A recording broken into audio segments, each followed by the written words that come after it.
সাল্লামের তরিকা অনুযায়ী এই যে আলোচনার মজলিস হয় কিনা, আলোচনার মজলিস মসজিদের ভিতরে প্রতি জুমায় হয়, আবার মসজিদের বাহিরেও হয় না, মাহফিল হয় না, ওয়াজ মাহফিল হয় না, কোরআনের আলোচনা হয় না, হাদিসের আলোচনা হয় না, রাসূলের সুন্নাতের আলোচনা হয় কি হয় না?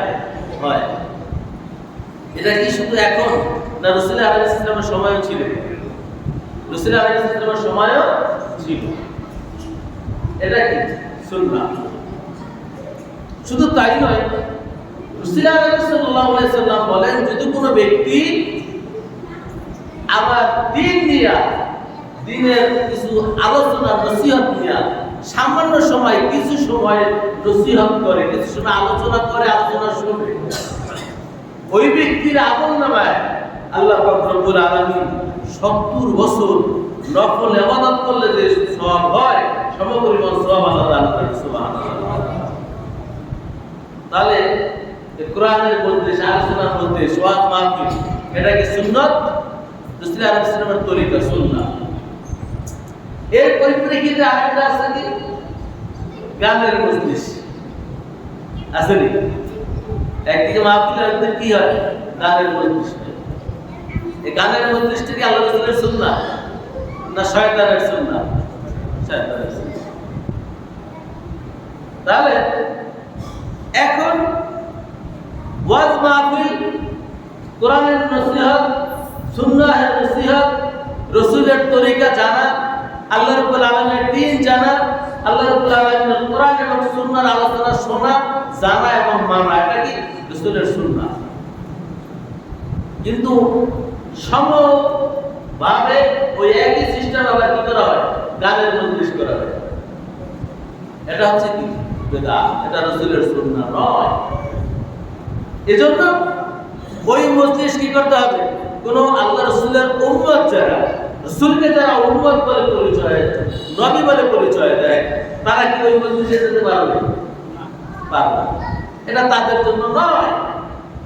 কারণ শয়তানের অনুসারী যারা, ওটা হচ্ছে তাদের জন্য, ওটা হচ্ছে বিদআত। আর ওই বিদআত হচ্ছে কি, কুল্লু বিদআতিন দালালাহ, প্রত্যেকটা বিদআত হচ্ছে পথভ্রষ্টতা। ওয়া কুল্লু বিদআতুন দালালাহ ওয়া দালালাতুন ফিন্নার, আর সমস্ত পথভ্রষ্টতাই হচ্ছে কি জাহান্নামের জন্য কি যথেষ্ট। প্রত্যেকটা পথভ্রষ্টতা কি জাহান্নামে যাওয়ার জন্য যথেষ্ট। তাহলে আমাকে ওই মজলিসে কি যাওয়া যাবে? যাওয়া যাবে। সম্মানিত ভাইরা, তো বলতে পারেন যে হুজুর ওখানে তো কি হয়?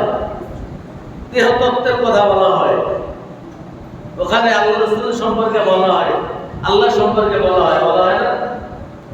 বলা হইলেও এখন ওখানে যদি শুধু যাতে রাসূল আনতে পারে না, আল্লাহ সম্পর্কে, রাসূলের সম্পর্কে যে গানটা শুনলে কি হয়? ঈমান বাড়ে, ঈমান তাজা হয়। ওটা যদি হয় তাহলে কি ঠিক আছে।